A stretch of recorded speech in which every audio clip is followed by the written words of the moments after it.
Dust swirled through the empty train yard like ghosts that hadn't yet learned they were dead. The whistle's echo faded into the wide Wyoming Valley. 1872. A wooden wagon waited near the tracks, its wheels sunk halfway in mud.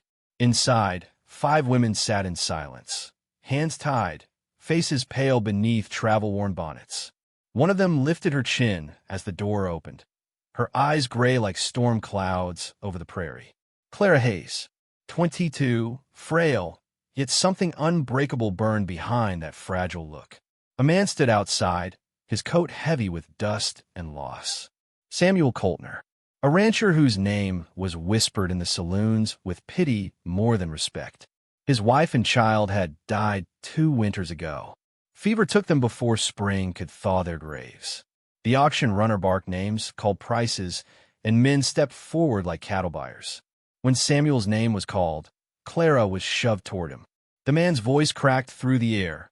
Sold to Mr. Coltner of Dry Creek Ranch. Clara didn't cry. She didn't beg. She looked straight at him and whispered, barely audible through the wind, "You paid for me. Now do it." Samuel froze. Around them, laughter broke from other men. Harsh, cruel laughter. He turned away, jaw tight, shame filling his chest. The drive home was long and silent. The sun died behind distant ridges, leaving the world painted in rust and shadow. Samuel held the reins steady while Clara sat beside him, eyes fixed on the horizon. When the ranch finally appeared, a lonely spread of land, fences half broken, the barn leaning like an old drunk, Clara said nothing. She climbed down, her boots sinking into the dirt, and walked toward the stable.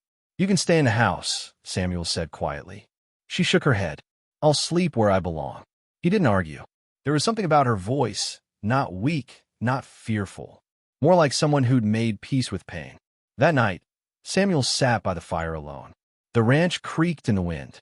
On the mantel was a faded photograph. His wife, Emily, smiling, holding their baby boy. He stared at it until his eyes burned. Outside, he could hear Clara's faint hum, a tune with no joy in it, just memory. The days that followed were slow, filled with silence. Clara rose before dawn, feeding the horses, mending torn harnesses, working without complaint. She barely spoke. When Samuel tried to offer food, she'd only nod. The men in town had started talking. Coltner bought himself a new wife. One said, spitting tobacco into the dust. Couldn't charm one, so he bought one. Laughter again, always laughter. Samuel ignored them, though it burned. He hadn't bought her for comfort. He'd bought her because she was alone, same as him. Maybe they could help each other survive. But something was wrong. Clara kept glancing at the road, at every rider who passed. She flinched at sudden sounds, gripped her hands until her knuckles turned white. One evening, as Samuel stacked firewood, she spoke for the first time since that day. "You paid for me," she said again, the same calm tone. "Now do it." He turned, sweat on his brow. "Do what exactly?" She stared at him, eyes cold and desperate. "Kill him." Samuel froze. The axe in his hand felt suddenly heavier. "Who?" he asked. "The man who's coming. Reese Callahan. He'll come looking for me. When he does, you'll have to kill him." Samuel shook his head slowly. "I'm not a murderer." She smiled, but it wasn't a kind smile. "You think that makes you good?" He didn't answer. Later, she told him more. Reese wasn't just any man. He was a lawman, a deputy gone bad. She'd been promised to him by a corrupt judge in Missouri, but she ran before the wedding. Reese swore he'd hunt her down. He said he'd find me, even if I changed my name, even if I crossed the mountains, she whispered. Said I belonged to him until he was done. Samuel looked into the fire, remembering the fever, the graves, the helplessness. He understood the kind of man Reese must be, someone who took what the world refused to give him. "You came here to hide," Samuel said quietly. "I came here to die, if I have to," Clara replied, "but not by his hand." The next few nights, Samuel couldn't sleep. Every sound made him reach for the rifle by the door. The coyotes howled in the distance, the wind scraping against the windows like fingernails. He began to notice Clara's small gestures, how she'd stand behind him when he worked, how she'd glance toward the hills before dusk, as if measuring the distance between her life and death. One morning, he found her sitting by the fence, sewing a tear in her dress. "You could run again," he said quietly. "Keep going west." She didn't look up. "There's no west left for me. Only men like him, and men like you." "What kind of man am I?" "One who won't choose." Samuel turned away, ashamed. That night the air changed. A low rumble rolled through the plains. Not thunder, not wind. Horses, distant but coming closer. Clara stood by the window, her breath fogging the glass. Samuel joined her, staring into the darkness beyond the fields. "You think it's him?" he asked. Her voice was steady. "I know it is." He gripped his rifle. For the first time in years, his hands didn't tremble. Clara looked at him, eyes reflecting the flickering firelight. "You can still walk away," she said softly. Samuel shook his head. "I've buried too many people already." Outside, lightning split the sky in half, turning the plains into a flash of white. Rain began to fall, hard, unrelenting. Samuel walked to the porch, the rifle heavy in his hand. The storm swallowed everything, wind howling through the broken fences. Behind him, Clara's voice came low and final. "When he comes, do it." The thunder answered for him. Rain tore through the sky like a whip. Wind howled across the plains, flattening grass and bending the thin fences around the ranch until they screamed. Samuel Coltner pushed through the storm, coat soaked through, lanterns swinging from his hand. Cattle bawled somewhere in the dark, their cries lost in thunder. "Get inside," he shouted, though his voice was swallowed by the roar of rain. Clara didn't move. She stood in the mud beside a frightened horse, one hand gripping its reins tight as lightning cracked overhead. Her hair, undone and wild, clung to her face. Samuel ran to her, boots sinking deep. Together, they fought to calm the panicked animal. The storm made the world vanish, nothing but flashes of white light and black sky. When the horse finally steadied, Clara collapsed against the fence post, breathing hard. "You'll catch your death," he said, lifting her by the arm. She met his eyes. "Not tonight." Inside, the fire fought to stay alive. They sat by it, dripping, silent except for the crackle of wet wood. For the first time, Samuel noticed the small scars on her wrists. He didn't ask how she got them. Some things out here were better left unspoken. After a while, she whispered, "You ever lose someone and wish you hadn't lived to see the next morning?" Samuel looked into the flames. "Every day, since the fever took them." Her gaze softened just a little. "You're not cruel, just broken." He nodded slowly. "We all break out here. Question is, what for?" For a long time, they said nothing more. The fire dimmed to embers, and Samuel thought he heard, beyond the rain, the sound of a horse somewhere far off. At dawn, the storm ended. The land looked like a battlefield, branches torn from trees, fences down, mud everywhere. Samuel went to check the barn. That's when he saw it. Hoof prints in the soft earth. Not from their horses. Too fresh, too sharp. He followed them out past the pasture, down toward the creek bed. His rifle rested easy in his grip, a habit learned long ago. Half a mile out, he froze. A figure stood across the creek, motionless as stone.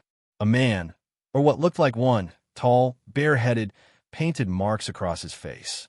The man said nothing, only watched. Samuel raised his voice over the wind. "You lost." The stranger tilted his head. "Not lost. Looking." His accent was deep and steady. "You got trouble coming." "Who are you?" "Tala," the man said simply. "Bannock tribe. I followed the ones you fear." Samuel's grip tightened on the rifle. "You follow them here?" "I follow many things. Track smoke. Lies." From the trees, Clara's voice rang out. "Samuel, don't shoot." She ran down the hill, her dress torn at the edge. "He's not here to hurt you."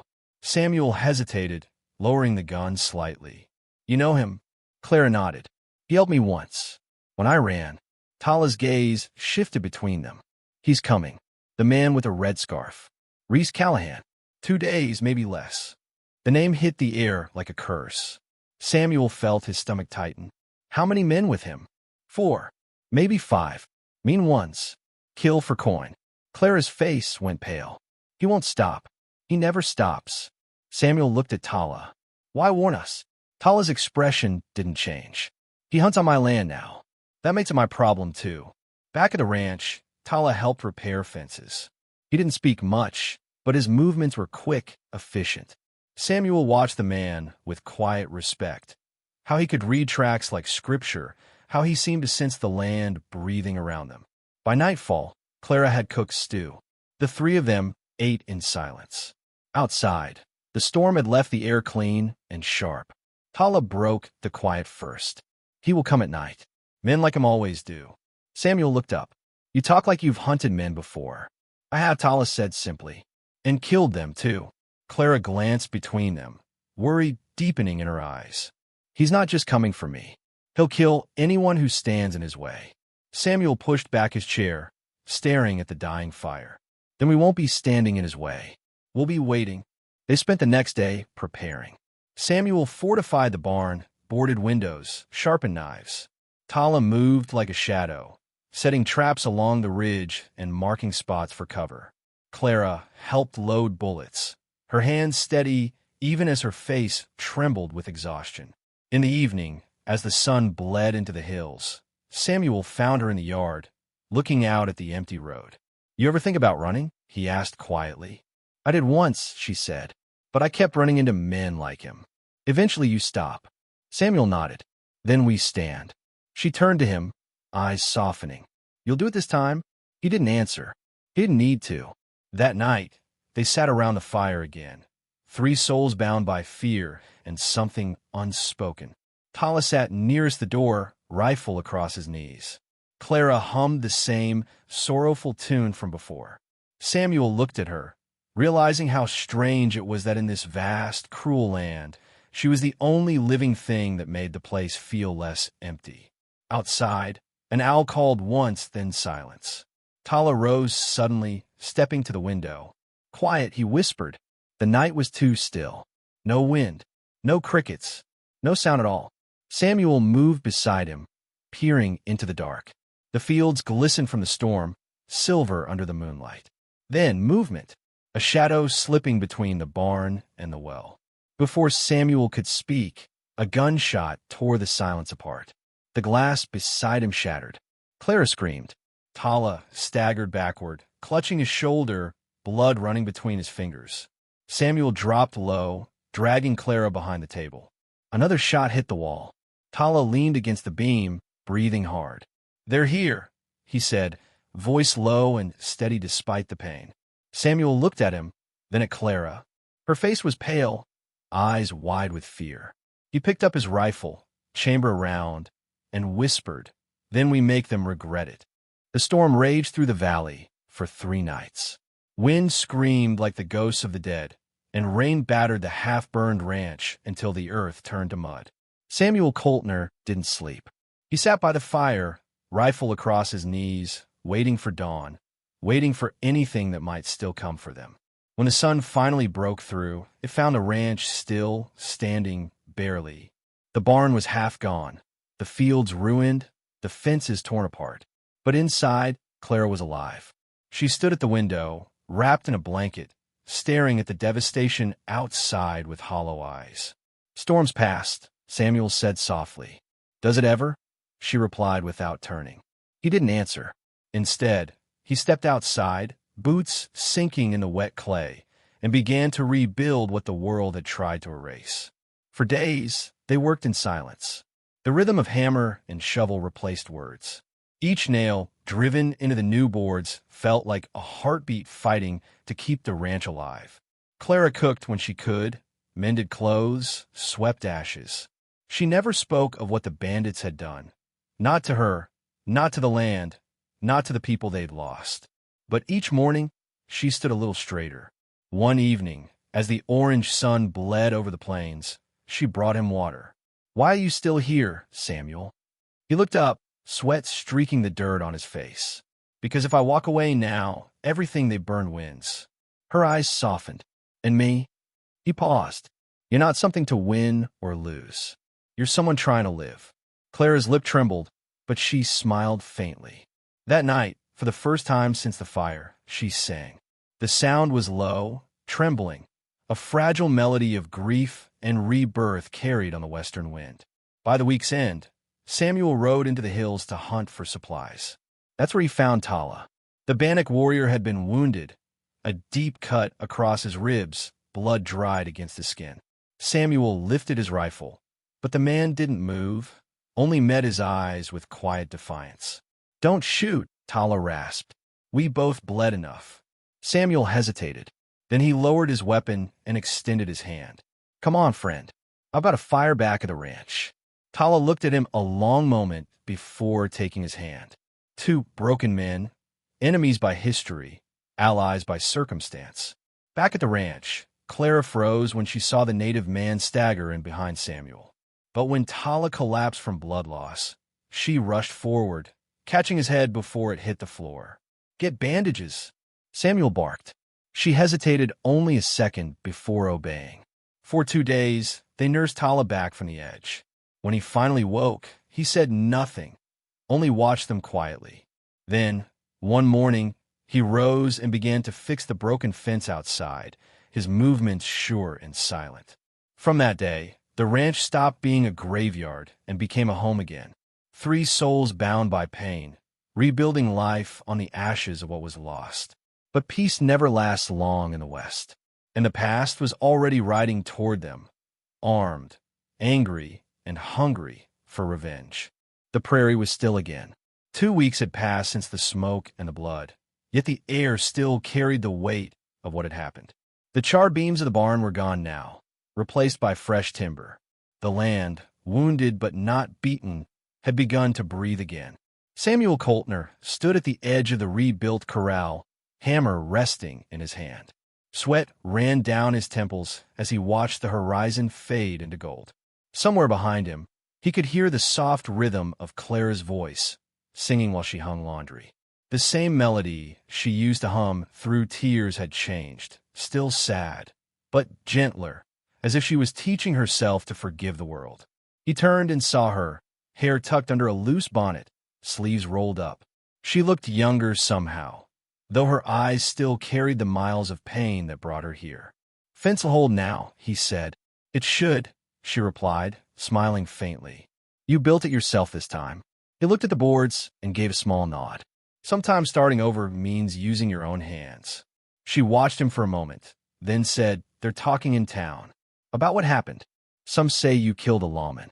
"Some say right," he answered. He just stopped being one long before I pulled the trigger. The silence that followed wasn't heavy. It was full, like rain clouds before a storm that would bring green back to the land.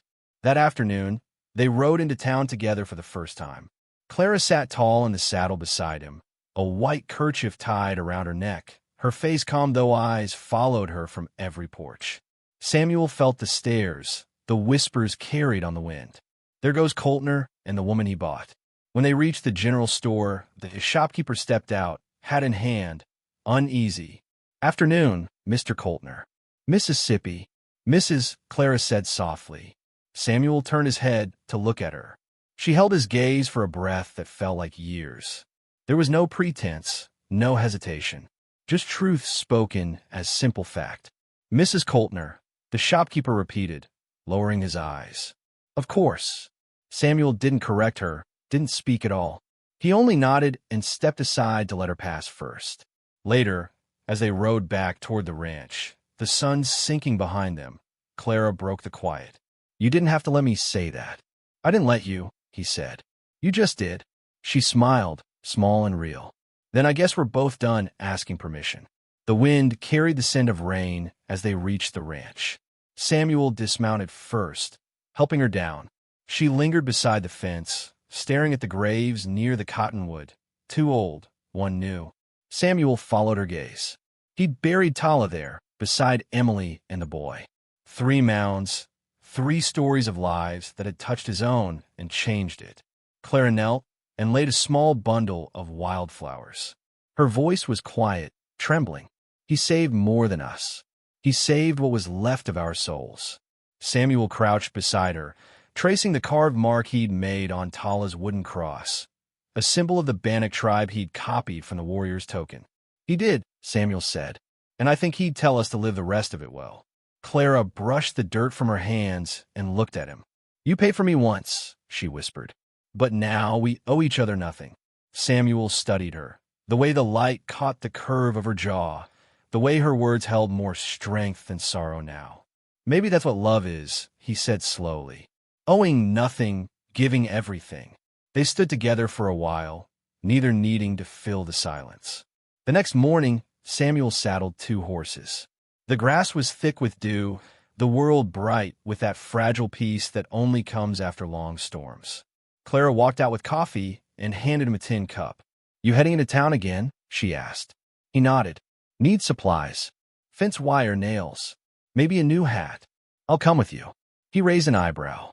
"Thought you hated the stairs." "I did," she said, swinging into the saddle. "But I learned something watching you. Stairs only hurt if you stop walking." They rode side by side, the rising sun stretching their shadows long over the earth. Ahead, the town shimmered faintly in the morning haze, small and insignificant against the endless sky. When they reached the ridge above the valley, Samuel reined in his horse. Clara stopped beside him. Below them lay miles of rolling land, still scarred, still beautiful. "Think you'll stay?" she asked quietly.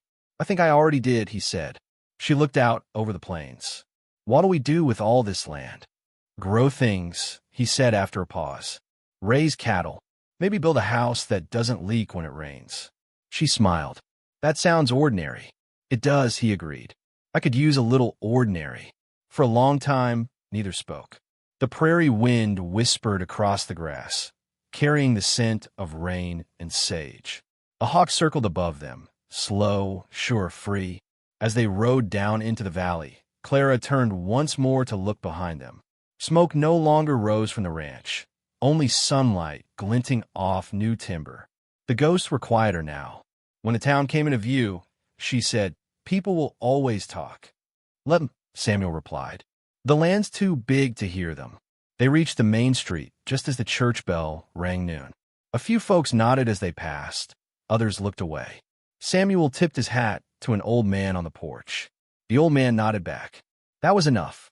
At the general store, Samuel climbed down first and offered Clara his hand.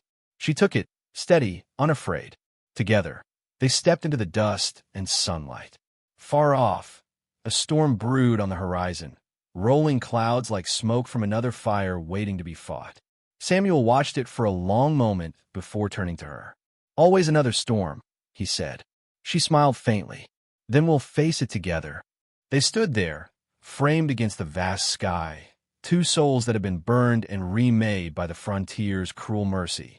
The camera of the mind pulls back, the ranch, the graves, the small town shrinking against the endless expanse of land.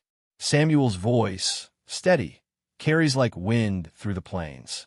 Out here, every man pays for something: freedom, love, or redemption. Some debts only the heart can settle. The screen fades to the pale gold of sunset, the shape of 2 riders moving west until they are swallowed by light. Pause, soft guitar music fades in. If this story moved you, if you believe every soul deserves a second chance, hit that like button, share it, and subscribe for more tales from the frontier, where love, loss, and redemption ride together beneath the endless western sky.